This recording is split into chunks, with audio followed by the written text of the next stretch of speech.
सुप्रभात बच्चों, हिंदी की कक्षा में आपका स्वागत है। आज हम एक नई बहुत ही सुंदर और प्रेरणादायक कविता को लेकर आए हैं जो सुमित्रा नंदन पंत द्वारा रचित चींटी है।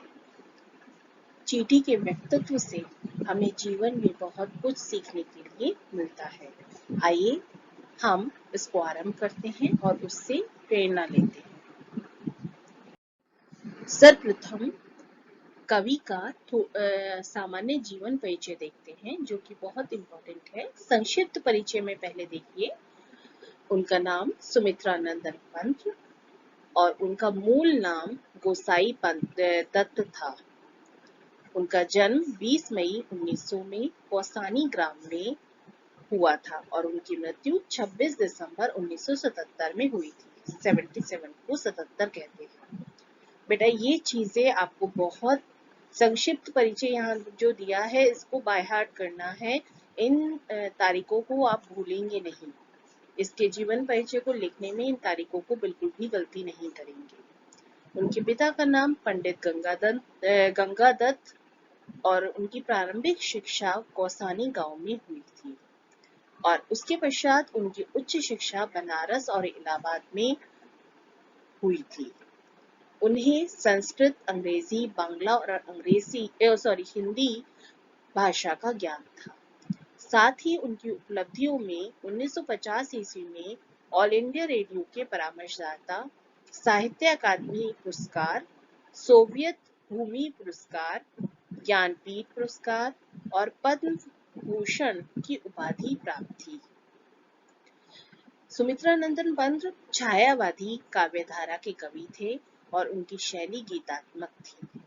उन्होंने साहित्य में योगदान के रूप में काव्य में प्रकृति के कोमल भाव तथा मानवीय भावों का अत्यंत सूक्ष्म वर्णन करने का अद्वितीय स्थान प्राप्त है। कविवर सुमित्रा नंदन पंत का जन्म 20 मई 1900 को अल्मोड़ा के निकट कौसानी ग्राम में हुआ था। इनकी पिता का नाम पंडित गंगादत्त था। जन्म के 6 घंटे पश्चात ही उनकी माता का स्वर्गवास हो गया था, अतः इनका लालन पालन पिता और दादी ने किया था। इनकी प्रारंभिक शिक्षा कौसानी ग्राम में भी हुई थी और उच्च शिक्षा का पहला चरण अल्मोड़ा में हुआ तथा बाद में बनारस के क्वींस कॉलेज में इनकी शिक्षा हुई। इनका काव्यगत सृजन यहीं से आरंभ हुआ और इन्होंने स्वयं ही अपना नाम गोसाई दत्त से बदलकर सुमित्रा नंदन पंत रख लिया। काशी में पंत जी का परिचय सरोजिनी नायडू तथा रविन्द्रनाथ ठाकुर के काव्य के साथ साथ अंग्रेजी की रोमांटिक कविता से भी हुआ। यहीं पर इन्होंने कविता प्रतियोगिता में भाग लेकर प्रशंसा प्राप्त की। सरस्वती पत्रिका में प्रकाशित होने पर इनकी रचनाओं ने काव्य मर्मज्ञों के हृदय में अपनी धाक जमा ली। 1950 ईस्वी में ऑल इंडिया रेडियो के परामर्शदाता के पद पर ये नियुक्त हुए और 1957 तक ये प्रत्यक्ष रूप से रेडियो से संबद्ध रहे। ये छायावाद के मुख्य स्तंभों में से एक थे। इन्होंने वर्ष 1916-1977 तक साहित्य की सेवा की और 26 दिसंबर 1977 को प्रकृति का यह सुकुमार कवि पंचतत्व में लीन हो गया। साहित्य परिचय के रूप में सुमित्रा नंदन पंत छायावादी युग के महान कवियों में से एक माने जाते हैं। 7 वर्ष की अल्पायु से ही उन्होंने कविताएं लिखना आरंभ कर दिया था। 1916 ईस्वी में इन्होंने गिरजे का घंटा नामक सर्वप्रथम रचना लिखी। इलाहाबाद के म्योर कॉलेज में प्रवेश लेने के उपरांत इनकी साहित्यिक रुचि और भी अधिक विकसित हो गई। 1920 ईस्वी में इनकी रचनाएं उच्छ्वास और ग्रंथि में प्रकाशित हुई। इसके उपरांत 1927 में भी इनके वीणा और पल्लव नामक 2 काव्य संग्रह प्रकाशित हुए। इन्होंने रूपाभा नामक एक प्रगतिशील विचारों वाले पत्र का संपादन भी किया। 1942 ईस्वी में इनका संपर्क महर्षि अरविंद घोष से हुआ। इन्हें कला और बूढ़ा चांद पर साहित्य का अकादमी पुरस्कार प्राप्त हुआ और लोकायतन पर सोवियत भूमि पुरस्कार तथा चिदंबरा पर भारतीय ज्ञानपीठ पुरस्कार मिला। भारत सरकार ने पंत जी को पद्म विभूषण की उपाधि से अलंकृत किया। ये हमारे कवि का जीवन और साहित्यिक परिचय है। इसको आप ध्यान से देखेंगे और साहित्यिक परिचय में देखिए उनकी विभिन्न रचनाओं के विषय में बहुत सुंदर वर्णन किया गया है कि किस किस रचना के ऊपर उन्हें कौन कौन सा पुरस्कार प्राप्त हुआ। ये याद रखने योग्य भी बात है। आपके साहित्यिक सौंदर्य वाले जो प्रश्न आते हैं उनमें इसका वर्णन किया जाता है या पूछा जाता है क्वेश्चंस। अब आगे देखते हैं चींटी। चींटी ये बहुत ही सुंदर पंत जी की कविता है। इसके अगर हम संदर्भ की बात करें तो प्रस्तुत पद्यांश हमारी पाठ्य पुस्तक के काव्य खंड के चींटी शीर्षक से उद्धृत है। यह कविवर सुमित्रानंद पंत द्वारा रचित युगवाणी काव्य संग्रह से ली गई है। चींटी को देखा वह सरल विरल काली रेखा, तम के तागे सी जो हिलडुल, चलती लघुपद पल पल मिलजुल। वह है पिपीलिका पाती, देखो ना किस भांति, काम करती वह सतत, कन कन कन के चुनती अविरत। सरल अर्थात सीधी और विरल अर्थात पतली सी, जो घनी ना हो, पतली सी हो। तम अर्थात अंधकार और लघु पद अर्थात छोटे छोटे कदम। और पिपीलिका कहते हैं चींटियों को। आइए देखते हैं इन पंक्तियों में चींटी जैसे तुच्छ प्राणी की निरंतर गतिशीलता का, निर्भय होकर विचरण करना, कभी हार न मानना जैसी प्रवृत्तियों का वर्णन किया गया है। कवि कहता है चींटी को देखा वह सरल विरल काली रेखा। कवि कहता है क्या तुमने कभी किसी चींटी को देखा है? वह अत्यंत सरल पतली सी काली रेखा की भांति, तमके तागे सी जो हिलडुल, चलती लघुपद पल पल मिलजुल। वो काली रेखा की भांति, काले धागे की भांति हिलती डुलती सी अपने छोटे छोटे पैरों से प्रत्येक क्षण चलती रहती है। पल पल मिलजुल कर हर क्षण चलती रहती है। वे सब एक पंक्ति में आगे पीछे अर्थात मिलकर चलती हैं तथा देखने में काले धागे की रेखा सी प्रतीत होती है। वह है पिपीलिका पाती, देखो ना किस भांति, काम करती वह सतत, कन कन कन के चुनती अविरत। अविरत मतलब बिना रुके, सतत अर्थात निरंतर। देखो वह चींटियां किस तरह से पंक्तिबद्ध होकर निरंतर अपने काम में लगी रहती हैं। वह बिना रुके एक एक कण को इकट्ठा करके अपने घर ले जाती हैं और तब तक हार नहीं मानती हैं। लगातार श्रम से अपने परिवार के लिए भोजन को एकत्रित करने के काम में तल्लीन रहती हैं। वे कभी भी हार नहीं मानती जब तक उनका भोजन इकट्ठा नहीं हो जाता। वो निरंतर श्रम करके अपने परिवार के लिए भोजन एकत्रित करने में लगी रहती है। चींटी श्रम की एक साकार सजीव मूर्ति है। यद्यपि वो सबसे अधिक लघु प्राणी है, पर फिर भी वो निरंतर अपने कार्य को करती रहती है। यहाँ भाषा साहित्यिक खड़ी बोली, शैली वर्णनात्मक, गुण ओज और रस वीर है। अलंकार यहाँ पर अनुप्रास अलंकार है। देखें कैसे, तम के धागे सी जो हिलडुल, चलती लघुपद पल पल मिलजुल। वह है पिपीलिका पाती। देखिए प शब्द वर्ण की आवृत्ति हो रही है प, फिर यहाँ क शब्द की आवृत्ति हो रही है और उसी के साथ यहाँ पर पुनरुक्ति प्रकाश अलंकार भी है। देखिए जैसे पल पल, कन कन, यहाँ पर पुनरुक्ति प्रकाश अलंकार है और उपमा अलंकार भी है।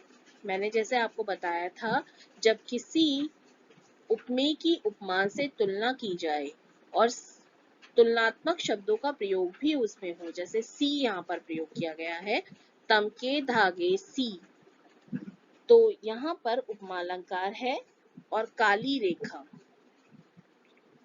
यहाँ पर उपमा अलंकार है। इस प्रकार इस पद में अनुप्रास, उपमा और पुनरुक्ति प्रकाश अलंकार है। इसी प्रकार इस पद में भाव साम्य में राजकवि मैत्री शरण गुप्त ने भी इसी प्रकार सतर्क, हमेशा कर्मशील बने रहने के लिए बल दिया है और कहा भी है अपनी पंक्तियों में, कुछ काम करो, जग में रहकर कुछ नाम करो। तो इसको भी आप अपनी भाव साम्य में, काव्य का सौंदर्य के भाव साम्य में दे सकते हैं।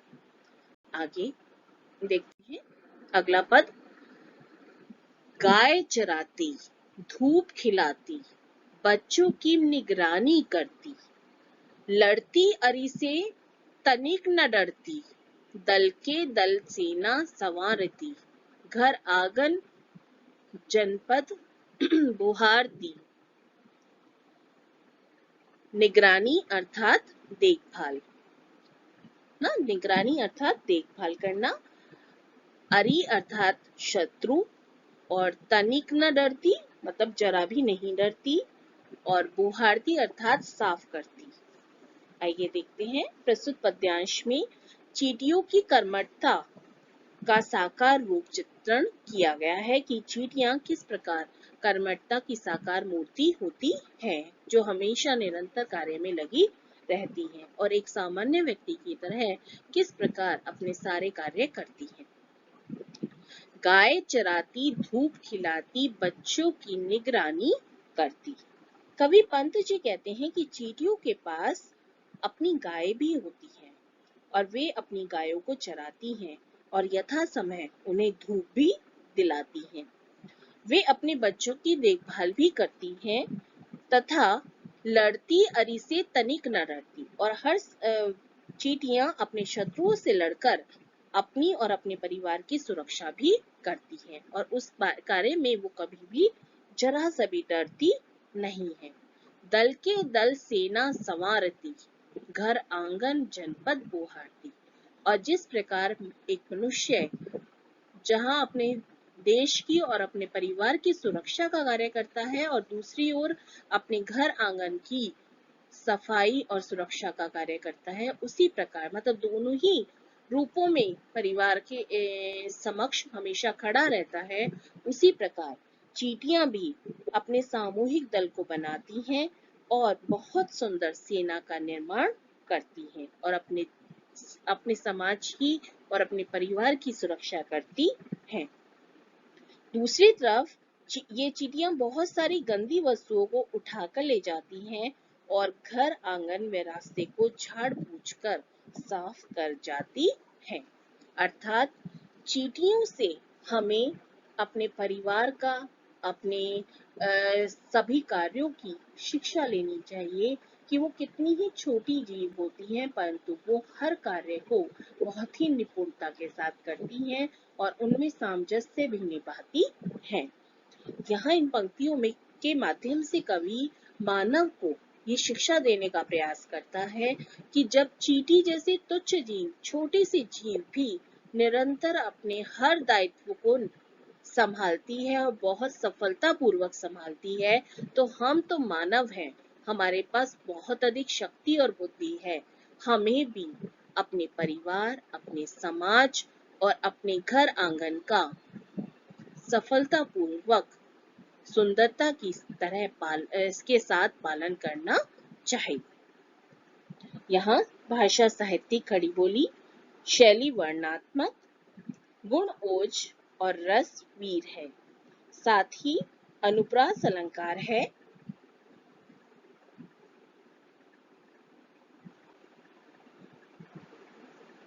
सेना सवारती यहाँ पर अनुप्रास अलंकार है। स शब्द की वर्ण की आवृत्ति हो रही है। आइए आगे देखते हैं। तीसरा पद और उसका अंतिम पद भी है।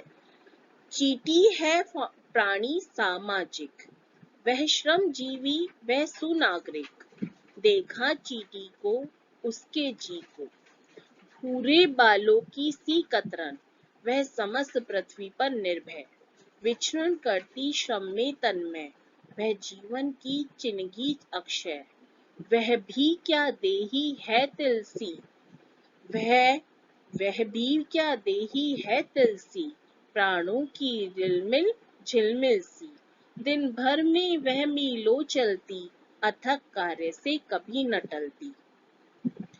चींटी है प्राणी सामाजिक। यहाँ प्रस्तुत पंक्तियों में कवि ने चींटी की सामाजिकता तथा क्रियाशीलता को चित्रित किया है। पंत जी कहते हैं कि चींटी हमारे समाज की एक सामाजिक और मेहनती प्राणी है। वह एक सभ्य सुनागरिक अर्थात सभ्य नागरिक, वह सभ्य नागरिक है।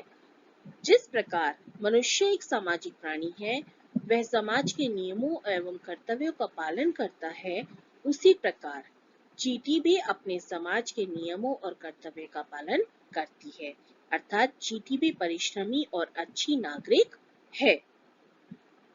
देखा चींटी को उसके जी को, भूरे बालों की सी कतरन, अर्थात कवि पंत जी कहते हैं कि क्या तुमने कभी चींटी को देखा है और उसके मन को जाना है। जी अर्थात मन, उसके मन को जाना है। उसका शरीर भूरे बालों की कतरन सा लगता है और उसका छोटा और पतला स्वरूप किसी से छिपा नहीं है। छिपा नहीं, उसका छोटापन, अर्थात वो कितनी छोटी है इस बात को सभी जानते हैं। ये बात किसी से छिपी नहीं है। वह समस्त पृथ्वी पर निर्भय विचरण करती है, परंतु सभी लोग जानते हैं कि वो कितनी छोटी है, वो कितनी पतली है। नितांत छोटी होते हुए भी संपूर्ण पृथ्वी पर वो निडरता के साथ विचरण करती है और जीवन व्यतीत करती है। श्रम में तन्मय, वह जीवन की चिन्हगी अक्षय, वह नितांत छोटी होते हुए भी संपूर्ण पृथ्वी पर निडरता के साथ जीवन व्यतीत करती है तथा निरंतर श्रम करते हुए अपने कार्य में तल्लीन होकर जुटी रहती है। वह भी क्या देही है तिलसी, प्राणों की रिलमिल झिलमिल सी। कवि ने बहुत सुंदर वर्णन किया है कि निरंतर श्रम करते हुए अपने कार्य में तल्लीन होकर वह जुटी रहती है। वह क्रियाशीलता एवं इच्छा शक्ति का प्रामाणिक स्वरूप है तथा जीवन की कभी न खत्म होने वाली चिंगारी के समान है, जो हमेशा निरंतर अपने कार्य में लगी रहती है।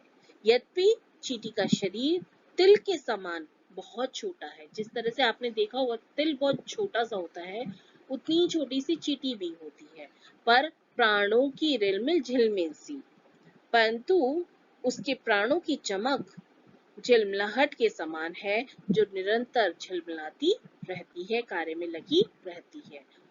दिन भर में वह मीलों चलती, अथक कार्य से कभी न टलती। वह दिन भर मीलों चलती है, बहुत लंबा लगातार चलती रहती है, परंतु कभी भी परिश्रम से डरती नहीं है। अथक परिश्रम से कभी भी डरती नहीं है, बल्कि निरंतर बिना थके सदा कार्य में लगी रहती है। अतः मानव को भी चींटी से ये शिक्षा लेनी चाहिए, चाहे वो छोटा हो या बड़ा हो, चाहे किसी भी प्रकार का क्यों ना हो, उसको अपने परिश्रम से अपने जीवन का लक्ष्य निर्धारित करना चाहिए और किसी भी बात की वजह से उसे अपने लक्ष्य को छोड़ने के लिए अग्रसर नहीं होना चाहिए। उसे निरंतर अपने लक्ष्य को प्राप्त करने के लिए प्रयत्न करते रहना चाहिए, चाहे जीवन में उसके कितनी भी कष्ट आए, कितनी भी परेशानी आए, परंतु उसे निरंतर परिश्रम करते रहना चाहिए। यही संदेश कवि ने इस सुंदर कविता के माध्यम से, चींटी के व्यक्तित्व के माध्यम से, उसके कार्यों के माध्यम से समझाने का प्रयास किया है। भाषा साहित्यिक खड़ी बोली, शैली वर्णनात्मक है, गुण ओज एवं प्रसाद है और रस वीर है। अलंकार यहाँ पर उपमा अलंकार है। उपमा अलंकार बताइए। भूरे बालों की सी, या एक जगह हमने तिल सी भी बोला था ना, हाँ तिल से तुलना की है, और यहाँ भूरे बालों की कतरन से तुलना की है चींटी की, इसलिए और शब्द का भी प्रयोग किया गया है सी, इसीलिए यहाँ पर उपमा अलंकार है। आशा करती हूँ आपको ये कविता समझ में आ गई होगी, और इसमें अगर कोई भी आपको इससे संबंधित कोई भी संशय है, कोई भी संदेह है, या कुछ और आप पूछना चाहते हैं, जानना चाहते हैं, तो आप कमेंट बॉक्स में लिखिए, मैं उसका उत्तर देने का अवश्य प्रयास करूंगी। धन्यवाद।